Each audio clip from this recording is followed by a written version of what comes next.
Rosalicas from UNTV for today's first question. Good morning po, Kong. May latest dubious names po kayo na na-uncover sa ARs ng confidential funds ni VP Duterte. For soundbite purposes po, can you elaborate? Well, dito kukunin natin. Magandang basahin na para makita natin yung mga celebrity names, yung mga napalabas na yung mga wala pong records ulit to, no? As nakita niyo naman po yung trend ng mga sunod-sunod na pangalan.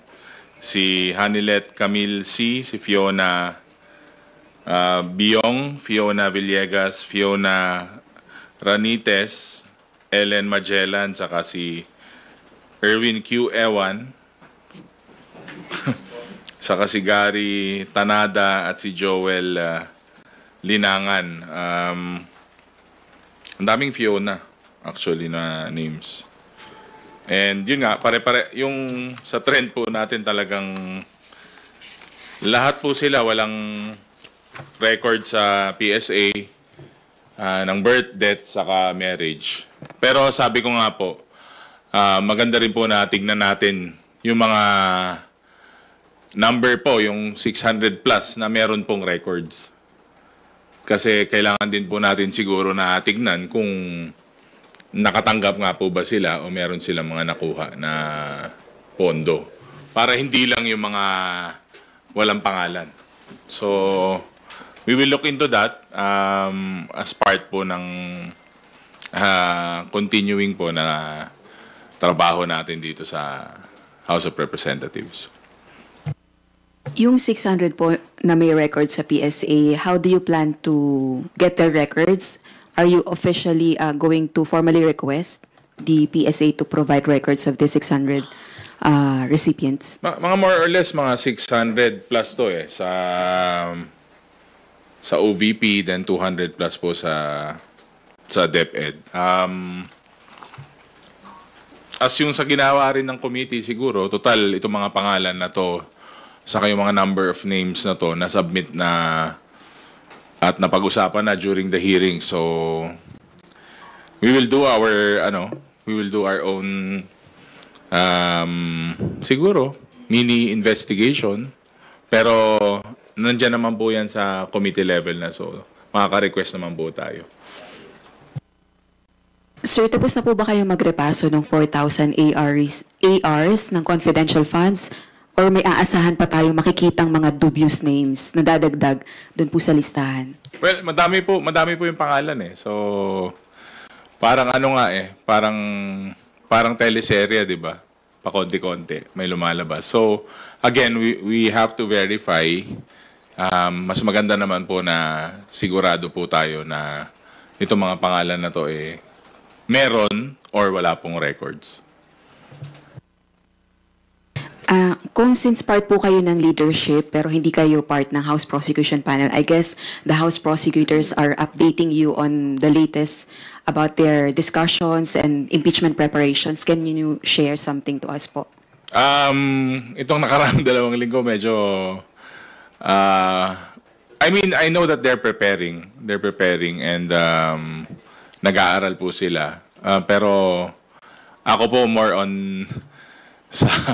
actually, galing sa inyo po yung mga latest na information na nasagap ko. Kasi nga, parang 2 linggo nga po na higit na nandun ako sa probinsya. Continuously campaigning, but tinitignan pa rin po natin yung mga nangyayari sa national scene. I know that they're preparing. I know that they're meeting. I'm not sure ng frequency nila kung gaano sila kadalas mag-meet saka mag-preps ngayon. But still, syempre, kahit na election po, tuloy-tuloy pa rin po ang trabaho ng prosecutors natin. On our part, syempre, we will support the leadership, we will support the House in terms of what we can do lang naman po. Kami naman po, nandito lang naka-ready na humaharap po sa taong bayan saka sa ating mga kaibigan sa media para mabigyan po ng kaukulang impormasyon regarding po dito sa parating po na impeachment natin. Last on my part na lang po, nakabalik na po ng Pilipinas si VP Duterte kahapon, kagabi, after almost a month na pagstay sa The Hague para po asikasuhin yung kaso ng tatay niya after the turnover to the ICC. Do you have any message for her in relation to the pending impeachment trial? Welcome back po to our VP. Hindi ko alam kung bibigyan niya ako ng pasalubong. baka, syempre maganda nakabalik siya kasi nga paghahandaan na itong mga susunod na buwan. At in terms of yung biyahe niya, personal trip naman kasi talaga yun at naiintindihan pa namin. So, welcome back po, ma'am. Sundot lang, do you think she will be more prepared to face the impeachment trial now that she has returned already to the Philippines? Well, I guess she should be prepared kasi when we were doing the hearings, parang they were actually asserting na mag-impeachment na lang, di ba? Para sa korte, pagdebatehan sa korte, ilatag yung mga ebidensya. So I think they should be. Thank you, Rosalie. Gab Lalo from Inquirer Online. You're recognized. Sir, good morning. Sir, I'll play devil's advocate lang. Kasi may mga tao, including mga supporter ni VP Sara, na nagsasabing parang gawa-gawa lang yung mga pangalan na nilalabas ng House doon sa mga acknowledgement receipts. Kasi nga naman, parang hindi naman daw sila tanga para gumawa ng ganung mga weird na pangalan. Ano pong masasabi niyo doon, sir? Well, sabi ko nga, sa briefings, sa hearings, wala naman pong napaliwanag, wala naman pong maayos na pagsagot kasi nga parang evasive sila sa issues na yun eh. So, meron pong procedure dyan, meron pong guidelines dyan. At sabi ko nga, meron na pong impeachment at sabi ko nga, hindi pwedeng sagutin yung mga tanong na yan. Eh, ang point lang naman natin, pera ng taong bayan yan. So, pag nasa ground ka, talagang alam naman ng tao na pwedeng gumamit ng code names, ulterior na names. Pero sabi ko, ang dali lang ipaliwanag yan eh. Pag napaka-simple naman po. Susundin lang yung guidelines. May paraan po dyan sa paggamit ng confidential funds. Meron po dapat sundin tungkol dyan. Eh, nung hearing pa lang dapat napaliwanag na nila yan. Kunyari, sir, nung hearing, nung kasagsagan ng good government hearings, nagsabi ang OVP na, confidential to, pwede ba naming i-reveal kung sino tong mga to through an executive session? Would the House have agreed with that? Actually, nasabi ko yan eh, sa isang interview, na kung humingi silang executive session. Pero they had all the time, they had all the chances, sabi nga nila. Pero wala eh, naging show yung nagkaroon ng puro drama. So, ang hirap po na tansyahin yung kada hearing noon kasi nga laging may pagdating diyan sa part na yan hindi na po klaro lahat, wala pong kasagutan. Hanggang ngayon wala pa pong sagot. Kaya nga sabi ko sa impeachment na rin siguro magkakaroon ng mas klaro na kasagutan tungkol dito. Pero right now, sabi ko, maganda rin po makita yung anggulo ng mga tao na mayroong pangalan at mayroong pong pagkatao at may requirements po from the PSA. At syempre, itong mga taon to, maganda rin po malaman kung nakatanggap nga po ba sila o hindi. Sir, last na lang on my end. I know you can't speak for OVP or for the Vice President, pero sa tingin niyo, sir, kasi kayo yung nagre-release na sa inyo nang gagaling yung mga review ng mga kakaibang pangalan eh. Ano yung tingin niyong nasa utak nila nung ginawa nila yung mga ganitong pangalan? Kung sakali nga na fictitious tong mga to. Parang kakaiba kasi eh. Parang nilaro eh. Oh. Well, tingin ko sanay na sila. Alam nila kung paano patakbuhin yung ganitong sistema. More specifically yung sa confidential funds. Sinadya man o hindi, alam nila yung gagawin nila. Yun lang ang aking opinion tungkol dito. May mastery na siguro.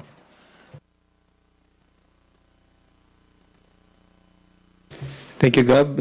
Tina Panganiban Perez from GMA 7. Sir, on VP Sara, sabi po kasi ng office niya, she is expected to address pertinent matters in the coming days. Should she already answer pending questions on the fictitious names? Kasi ilang buwan na rin naman po yung questions na yon, or intayin na lang yung trial? Hindi ko po masasagot kung anong nasa isip po niya. Pero sa sobrang tagal na po nung sa fictitious names, siguro naman kahit konting explanation nabigay man lang sana. Pero sabi ko nga, nasa impeachment trial na po yun, nasa korte na po. So, abangan. Sir, sinabi niyo kasi may procedure and guidelines. So, kapag nilabas nila sa trial, wala naman pong malalabag na confidential information doon? Pag ganon? Well, depende na po sa flow ng impeachment trial yun. Sa tingin ko, kailangan nilang ilabas yun. Kasi malaking question mark po ito eh. Actually, ito yung isa sa pinakamalaking question mark out of all the articles para sa akin. Kasi napakalaki po nung amount. May tama pong proseso dyan at kaya po nilang proteksyonan itong mga taong to. Kung totoo man silang tao o hindi, at totoong confidential in nature po yung operation na nangyari. And I guess, kayang-kaya naman po nilang i-provide yung tamang security po dun sa mga taong yan. Pero yun nga, mapapaisip ka po talaga kasi parang ang tingin mo dito sa mga taong to, multo na wala pong pagkatao. Nakalimutan ko yung tanong. Babalik na lang ako sa... Okay, Tina. Kat Forbes from Radyo Pilipinas.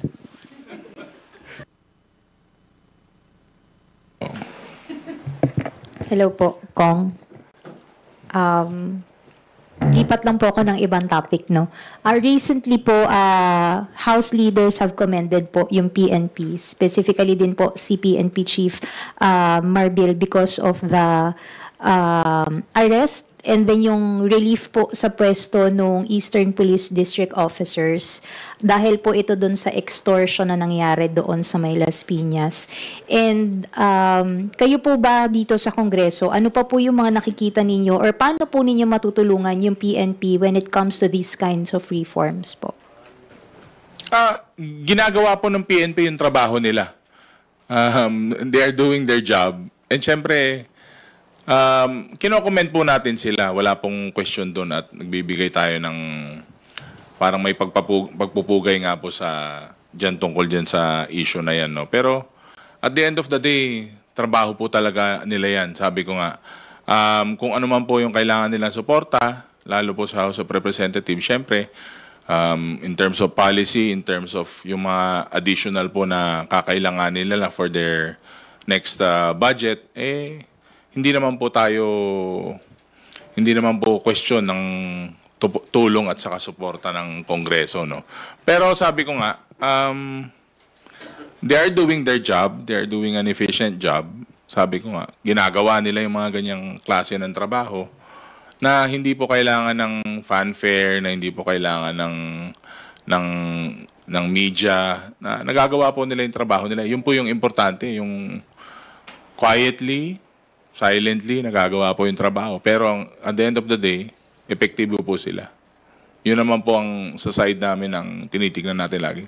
Maski po naman dito sa Kongreso, kahit ano pong trabaho dito sa gobyerno, importante po, tuloy-tuloy yung trabaho natin. Kahit anong noise yung naririnig natin sa labas, resulta naman ang titignan ng taong bayan. Yun ang pinaka-importante po talaga. Sir, speaking of nabanggit niyo po yung effectiveness po ng sa trabaho. Ang Pilipinas po ay inaasahan yung pagdating po o yung pagbili po nitong F-16 fighter jets para po or bilang bahagi po ng AFP modernization program to defend yung ating sovereignty. Gayon din po yung may balak pa po silang pagbili ng iba pang weapons like air and missile defense and warship. Are you in favor po nung ganitong posisyon na bumili pa po ng mga armas? Hindi po ba, ano po bang mensaheng ipinaparating nito and ano rin po yung magiging suporta ng Kongreso dito? Given po yung AFP modernization, parang lagi pong kulang sa budget, kaya po tumagal din. Well, hindi po kaya ng itak na lumaban sa mga malalaking aircraft saka bala. Kahit na ano pong bansa o nasyon, kailangan natin pagibayuhin sa kapalakasin ng ating defense. Itong mga bagay naman to is more on protection. Hindi naman tayo ang opensiba. We welcome these developments, pero syempre alam natin na medyo hindi pa ganun kalaki yung pondo, pero maglalaan tayo ng sapat na pondo para dito. Kasi nga, ang bahay mo naman, hindi pwedeng may bantay. Ang bahay mo, hindi pwedeng pasukin na lang ng kung sino-sino. Kahit siguro sino sa atin, pag pinasok naman tayo, kailangan na ma-defend natin yung sarili nating bahay. So, maganda po yan in terms of our defense and our stance. Thank you po. Thank you, Kat. Mela Lismoras from PTV4. Hi, good morning po, Kong Paulo. Kong Paulo, follow-up lang po dun sa tanong kanina about kay VP Sara na nakabalik na siya sa Pilipinas. Sa tingin niyo po ba, since nakabalik na siya sa bansa, ito na yung tamang panahon para masimula na yung impeachment trial para once and for all ay masagot na hindi lang yung issue ng confidential funds, itong dubious names, pati yung iba pang issue na kinaharap niya na nakapaloob dun sa articles of impeachment? Well, may tamang panahon, pero may tamang schedule. May nailatag na po na schedule yung mga kaibigan natin sa Senado at yun po siguro yung tamang panahon para humarap siya during po the impeachment trial. So this time, habang hindi pa nga ngayon yung tamang panahon, sa tingin niyo po, ito yung best time naman para magamit niya bilang preparation? Nung na-impeach po siya, I'm sure there were already some sort of preparation na rin po na ginagawa.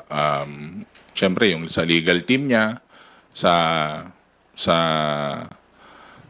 OVP, then yung sarili niyang personal na grupo. I'm sure they have been preparing for this.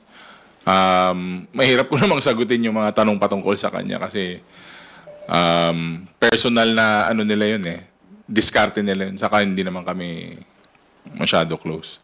So, hindi naman, wala naman akong connection or what. So, I'm sure they are preparing. Opo. And kung follow-up lang din po, kasi ito naman, may balitang lumabas kasi na yung mga former security ni Vice President Duterte may be facing court-martial for involvement in the disbursement of confidential funds from the OVP and DepEd. Ano pong masasabi, though hinintay pa yung official statement ng AFP, ano pong masasabi nyo rito? Well, yung AFP na siguro yan, no, naalala nyo during, nung nag-break tayo, yung sa AFP will lead with their own investigation. Parang they were policing their own. So, okay naman po sa pananaw ko yun kasi nga po, institution yan nire-respeto po natin kung ano magiging resulta sa kadesisyon ng AFP patungkol dyan. Okay, at panghuli na lamang po from me, Kong Paulo. Sa isang statement, may nasabi po kasi si Vice President Duterte, nasabi raw ng kanyang ama na si dating Pangulong Rodrigo Duterte, gustong-gusto na raw pong umuwi sa Pilipinas after staying for nearly a month sa detention facility nga sa ICC. Ano pong masasabi nyo rito? Siguro kailangan po tapusin yung paglilitis. hanggat hindi po na nadidesisyonan at wala pong hatol yung korte, hindi naman po natin pwedeng kahit naman po anong comment natin dito, saka nasa korte po talaga yan. Kumbaga, it's up to the courts. They will decide if when o kailan po na maaari po makauwi ang dating Pangulo. Pero ako gusto ko na umuwi. Thank you, Mela. Let's go back to Tina Panganiban Perez for the continuation of her questions. Sir, naalala ko na. Ayan na. Sir, yung 600 plus na may record sa PSA, sabi niyo po kasi kailangan ding masilip Oo. kung nakatanggap talaga sila ng confi funds. Posible po bang hindi sila nakatanggap? And if so, ang ibig sabihin po ba noon may possible criminal charges after the trial? And sino-sino po yung pwedeng makasuhan? Well, lalabas po sa trial natin yan. Pero yung tanong mo, ma'am, dun sa posible or imposible, pwedeng pareha yung sagot nun. Either nakatanggap nga sila or hindi. Ang sure lang po natin, yung mga fictitious names, malamang baka hindi na po nakatanggap yung mga yun. Baka pampadagdag na lang po sa listahan at yung mga may records nga po, baka hindi nga imposible, pero baka posibleng doon napunta yung bulk po ng mga questionable na pera na hindi pa rin may paliwanag ngayon. But again, meron po tayong impeachment. So, sobrang, baka 90% ang mga tanong nyo tungkol sa confidential funds, doon po talaga masasagot at doon po ma-reveal. Pero sir, yung criminal charges kasi hiwalay siya sa trial. So, sino-sino yung posibleng makasuhan kung totoo mang may mga na-magic na pondo? Well, that's the best place na ma-reveal po yung mga pangalan na yun. So, syempre, yung mga nagpalabas po ng pera or unless na direct command responsibility po yan, doon na po yung mga pwedeng kasuhan talaga. Thank you po, sir. Thank you. Thank you. From Billionaire TV, Sandro Ochoa. Sir, balikan ko lang yung question ni Ate Tina. So, is it also a possibility na tumugma lang, by chance tumugma lang dun sa PSA records yung mga pangalan, pero hindi rin sila nakatanggap?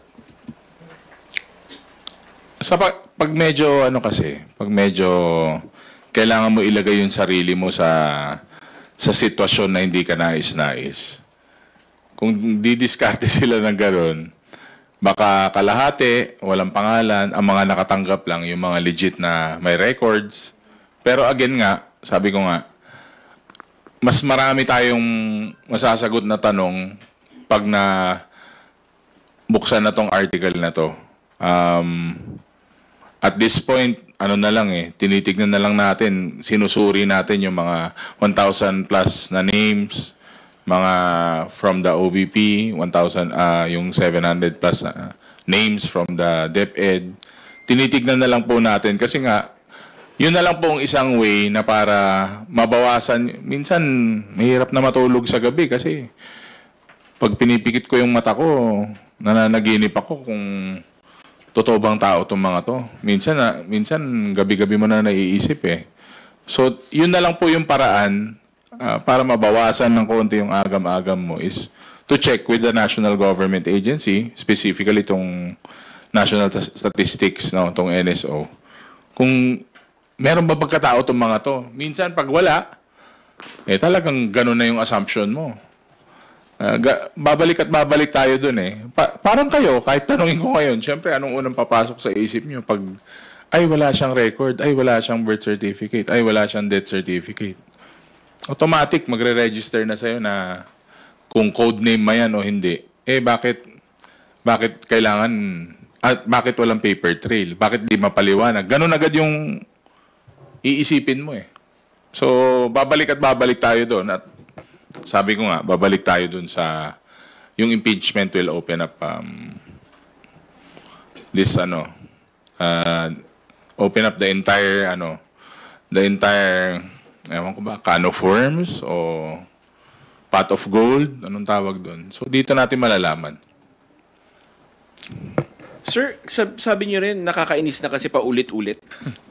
Paki-expound nga yan, sir. Hindi, medyo natatawa na nga ako ngayon. Hindi na ako naiinis eh. Kasi parang, pati taong bayan, pag umuwi ako, pag may nakakausap akong tao, bakit ganon, bakit ganyan, sabi na. So, most of the people don't like the way that it was handled. Nakaka-frustrate actually. Pero ang silver lining na lang natin is may impeachment. So, that's the proper forum, that's the proper place. At doon na natin makikita kung ano na nangyari sa mga pondo na to na galing po sa pondo ng taong bayan. Sir, pag nakakausap niyo yung tao, ano yung initial reaction nila? Matawa. Bakit daw, sir? Wala. Minsan, pag nasa, siyempre, probinsya ka, sabi mo, apay kasjay. Sasabihin nila, apay kasjay. Bakit ganun? Nyamatan, bakit ganun? Bakit? Ilocano sila, siyempre.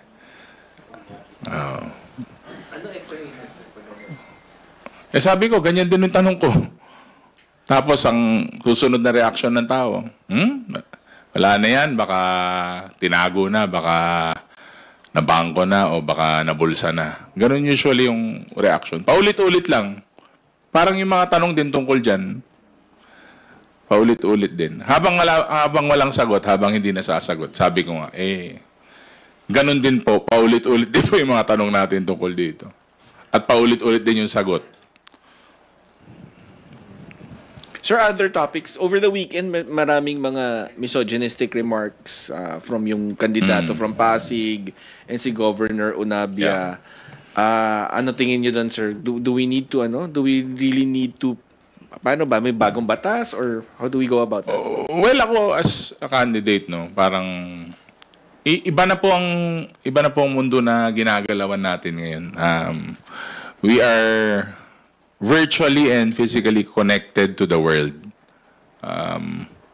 Kailangan po siguro mas sensitive tayo, mas maingat po tayo. Sabi ko nga, very 80s.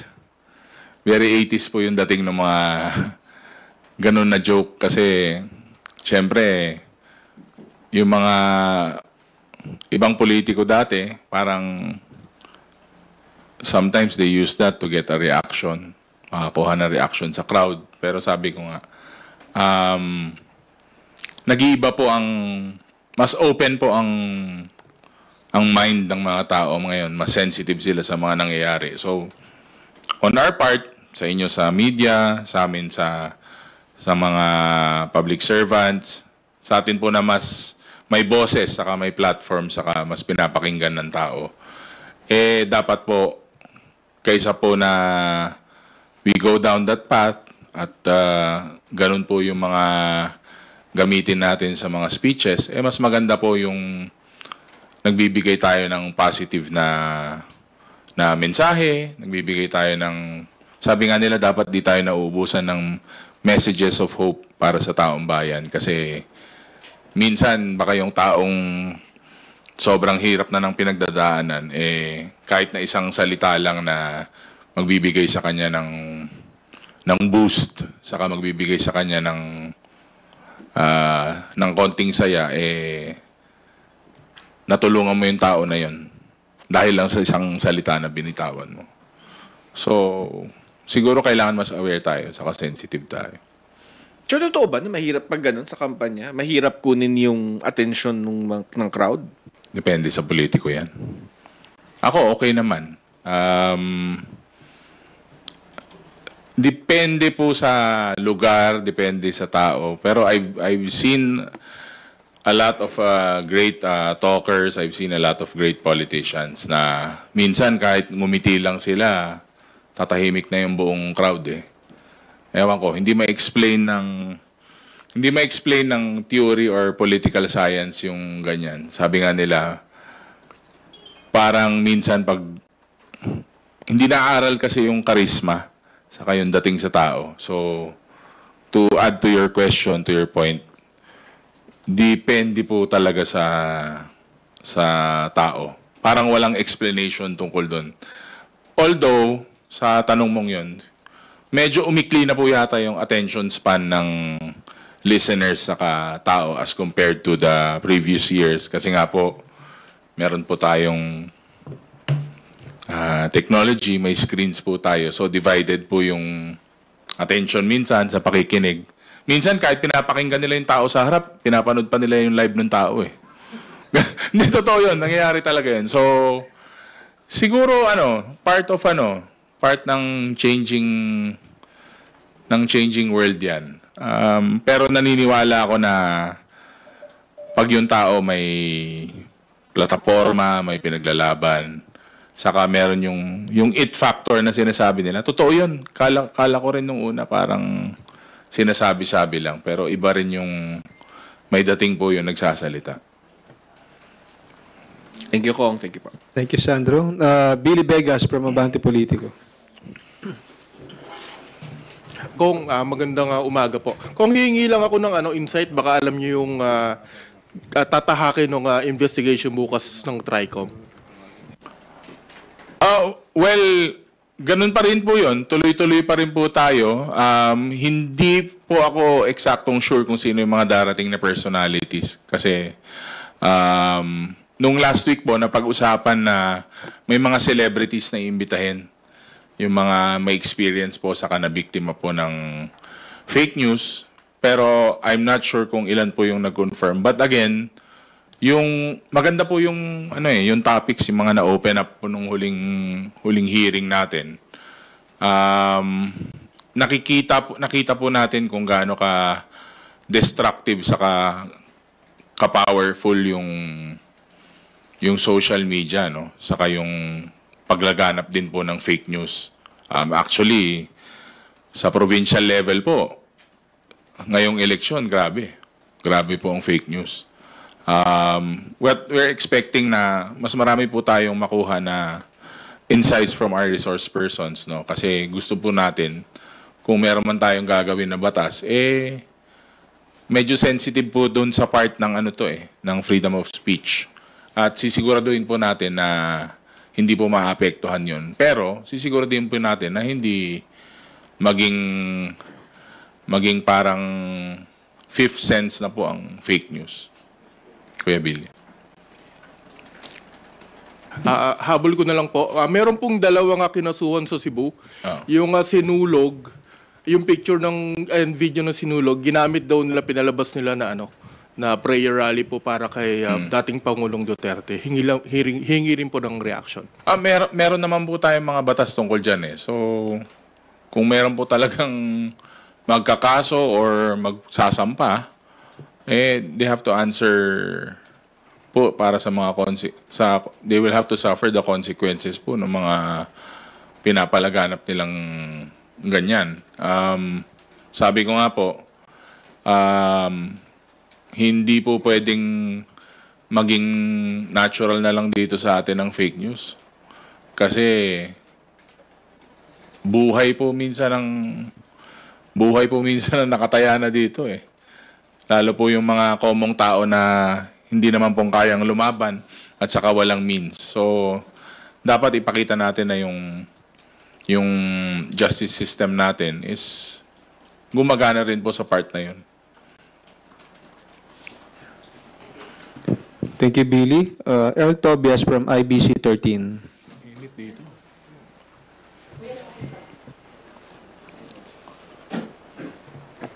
Kong Pao, good morning po. Morning.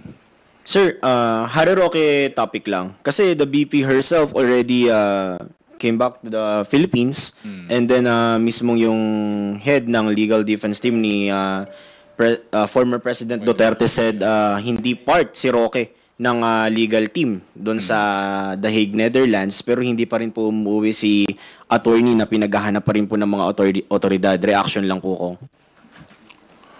Hindi pa uwi siguro yun. Baka hindi na umuwi yun nitong mga susunod na taon. Ewan ko. Hindi ko alam kung paano siya nag-iikot eh. Palagay ko hindi pa babalik yun. Hindi ko masagot. May mga sarili siyang rason. Siguro meron siya mga kailangan balikan dito. Sabi ko nga, may mga kaso siya saka meron po yung inaantay na patawag sa kanya sa Kongreso. Alam naman po natin lahat yun, pero sa palagay ko hindi pa po siya uuwi. Personal ko lang yun, opinion. Pero sir, how does it look like? Kasi dati naman ding part ng congressional body si Attorney Harry Roque, pero yung contempt order na alam niya rin naman kung paano nagpo-proseso o paano tumatakbo, ay tinatanggihan niya rin po ngayong sitwasyon. Well, tinatakbuhan nila yung proseso, tinatakbuhan nila yung Kongreso, tinatakbuhan nila yung mga dapat nilang harapin. Ganun lang naman po kasimple yun. They are running away and traveling to different places. So, baka nag-enjoy siya dun sa Netherlands. Na-enjoy niya yung biyahe niya. Ewan ko kung nandun pa rin siya. Kasi balita ko, maganda daw ang klima dun. Kung follow-up na lang. Kasi in connection with that din, habang hindi siya nagpapakita sa mga otoridad natin, vlog po siya ng vlog. I suppose right naman niya yun sa kanyang official Facebook page. Pero meron siyang bagong vlog lang ngayong April 7 kung sabi niya, style daw na bulok ng Administrasyong Marcos Jr. yung ginagamit daw sa paglilihis sa China na parang may ongoing issue daw, na may malaki raw na nangyayari. Para lang daw mawala yung galit ng taong bayan against sa pag-aresto, kaya FPRRD reaction lang po kong. Hindi, magaling sila sa ganun eh. Yun talaga yung style nila na mas bulok. So, sa tingin ko talaga, forte nila, lalo siya. Medyo magaling sila sa ganung pamamaraan. Pero sabi ko nga, nakikita naman ng tao araw-araw kung ano nangyayari sa news natin. At matagal na po yung issue na yan tungkol dyan sa China aggression. Never naman po sila nagsasalita. Mag-comment lang sila in defense of the aggressive tactics of China. Pero pagdating po sa sarili natin bansa, sa West Philippine Sea, hindi naman po sila nagsasalita. Kasi nga, hindi sila pabor sa pinaglalaban ng mga Pilipino. Thank you, Earl. Marian Enriquez from TV5. Morning, sir. Sir, just wanna clarify lang po further details po dun sa bagong dubious names na inilabas po natin na may mga, mala celebrity, kumbaga. Meron po ba tayong detalye na pwede niyo pong i-divulge sa amin kung paano po ba ginamit yung pondo nitong mga to, and even yung mga nakaraan? Was it for payment po ng rewards to informers, rental of, safe houses? Kaya nga po, tinitingnan natin, Marian, yung angle nung mga nakatanggap naman, yung mga may records. Dahil baka dun sa part na yon, may makausap tayo, may maimbitahan tayong mga tao na pwede magpaliwanag kung nakatanggap nga ba sila at paano ginamit yung mga pondo na yun. Sir, base rin po kasi doon sa guidelines nga po ng Joint Circular 2015-01, itindetalye rin po doon yung mga bawal paggamitan po ng confidential funds. Base rin po ba doon sa pag-iisa-isa natin nitong mga ARs, meron po ba tayo nakita na mga ganun namang detalye? Kumbaga, salaries, mga incentives, meron ba tayong ganun? Well, sabi ko nga, yung part na yon mas madidiscuss po doon sa Article 2 ng impeachment. On my part, parang checking ko na lang, fact-checking ko, at sa mga kasama nating tumutulong, is yung sa records nila. Pero maganda kasi yung tanong mo dahil tingin ko it will form part of sa prosecutors para yun po ang gamitin nila. At syempre, maganda nga po na makita natin kung paano nila i-defend yun sa impeachment. Thank you, sir. Sir, you also mentioned po kanina na noon, pag nasa ground kayo, tinatanong kayo ng mga tao, madali lang naman ipaliwanag kung gumamit nga ng code names, no? Napakasimple, susundin lang yung guidelines. Also po, it was stated po doon sa Joint Circular nga 2015-01 kung paano raw po pwedeng strengthen yung accountability. Lahat ng agencies po na nag-disburse ng CONFI or Intel funds ay kailangan mag-submit quarterly po ng accomplishment report sa specifically din yung details and documentary evidence. Isasubmit po sa Office of the President, Senate President, and the Speaker of the House. So, tayo po ba? May kopya na po tayo rin ng mga to. Kung sinasabi man na mayroong totoong mga pangalan sa likod ng mga to, kung yun man yung argument ng mga code names na to, sealed man nito, parte po ito ng mga sinusumite sa quarterly po. Meron na po ba tayong copy nito from the, or nakapag-request na po ba sa Office of the Speaker? Personally, ako wala akong copy. Pero sabi ko nga, ito yung hindi nila may paliwanag eh. COA nga po ay, nasabi po ng COA na wala rin po sila. May list of names sila, pero yung pertinent na mga attachments sa mga kailangan po na kasama nung mga pangalan na to, hanggang ngayon po, wala pa naman po. Siguro kaya hindi nila masagot, pero ako kasi minsan parang may point na ng frustration, kaya inaasa po natin na talagang doon na po sa impeachment to lahat, yung bulto na to. Pero sabi ko nga, yung agam-agam ng tao, yung question ng mga tao, hindi naman po tumitigil kasi nga, wala pong paliwanag, wala pong sagot. Again, we were expecting na may executive session during the hearings kasi nga may confidentiality ito. Pero up to now, ganun pa rin po. Question mark. Thank you. Also, clarify ko lang po, you mentioned kanina na sinadyaman o hindi, may mastery na siguro doon sa paggawa po ng mga ARs. Are we saying na this has been the practice maybe ever since their, how they spend their confidential funds pa po? Davao LGU. You would assume na ganun kasi nga po, mula pa sa LGU level hanggang dito sa national level is may certain form of mastery. Ang problema lang doon, wala po nag-question. Ngayon, meron po legislative inquiry patungkol dito. Kung may mastery ka na nga, actually, dapat mas madali mo na napaliwanag sana. Pero, baka kailangan pa nila mag-doctorate kung kulang yung masters nila. Kasi nga, big question mark po. Not only in the hearings, but during the briefings pa. So, hanggang ganito na lang po muna tayo. Tatanungin natin. Kung wala makuha ang sagot, sagutin nila sa impeachment. Sir, last na lang. Do you think po, since mukhang ito po yung naging practice, ganito rin siguro ba yung practice sa iba't iba pong mga ahensya and ngayon lang din po talaga tinignan mabuti? Well, dapat po masunod yung proseso. Kung ano man ahensya yan, kung ano mang departamento yan.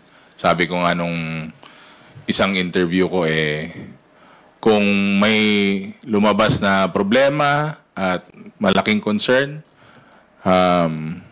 the House will not hesitate to have a legislative inquiry about this. Kung ano man yan, kung ano mang departamento o ahensya, dapat sundin yung tamang proseso. Thank you, Marian. Ed Galvez from FEBC Network News. Morning, sir. Sir, merong interview si BP Sara sa The Hague.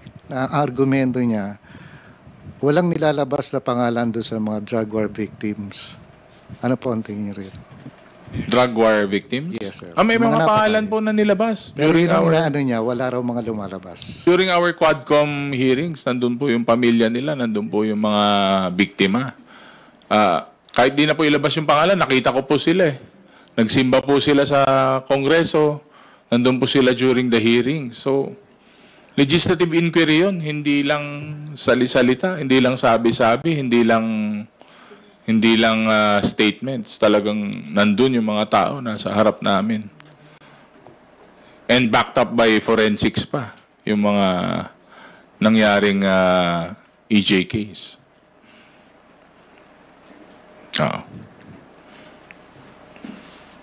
Thank you, Ed. Wala nang physical question siguro. Ito, may isang phone-in question lang from Dominic Flores of Philstar.com. Kong would like to ask if the Conti Fund acknowledgement receipts will also be presented during the impeachment trial to show the public na may ganun nga pong mga pangalan na lumabas sa dokumento or possible pong hindi po ito ipakita. Sabi ko nga, we'll leave it to the prosecutors. But kung ako yun nandun sa lugar nila, that will form a big part of the, sa Article 2, sa mga ebidensya po doon.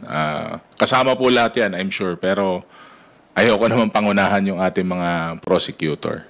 Hindi po ako prosecutor. Marami po kasi nagsasabi na akala nila prosecutor ako. Hindi po. Mukha lang. Joke. Thank you, sir. Marami talaga nagkakalang prosecutor ako. Hindi pa, sa ngayon. Meron lang pong pahabol, si Haji Camino from Brigada News. Haji? Kong Pao, morning. Ay, morning. Habol lang isa. Sabi kasi ni Attorney Harry Roque, yung Pilipinas na lang daw po ang bangag sa ICC. Kasi meron na daw po mga nagwi-withdraw isa-isa. Yung Hungary, nabanggit po niya. Ano pong comment niya doon, bangag na daw po. Yung Pilipinas na lang daw po ang parang nag-ano sa ICC. Bahala na siya kung ano gusto niya i-comment kasi pag hindi naaayon sa gusto niya pag hindi naaayon sa gusto niya, hindi maganda. So, yun ang mahirap pag nagre-release tayo ng mga careless na statements. At hindi siya po pwedeng magsalita para sa ibang bansa. Umuwi na lang siya dito para makapagsalita siya para sa Pilipinas.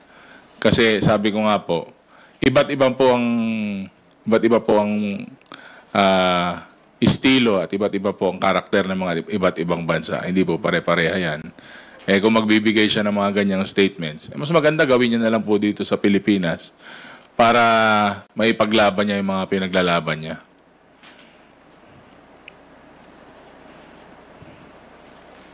Thank you, Haji. Final statement, Deputy Majority Leader Ortega. Wala na yata akong statement. Ayan, may pasabi. Sige, tuloy lang. Okay lang. Okay. Okay, Sayo pa, IBC, Congress TV. Good morning, sir. Sir, ano po masasabi niyo sa ginagawang pagpapalakas ng AFP sa pagbili ng o plano na pagbili ng mas maraming weapons at saka po yung possible delivery ng US F-16 fighter jets? Sabi ko nga po, yung ginagawa po na modernization is geared towards defense. Kahit sino pong bansa, kailangan may kakayahan po na ipaglaban or ipagtanggol yung kanyang sarili.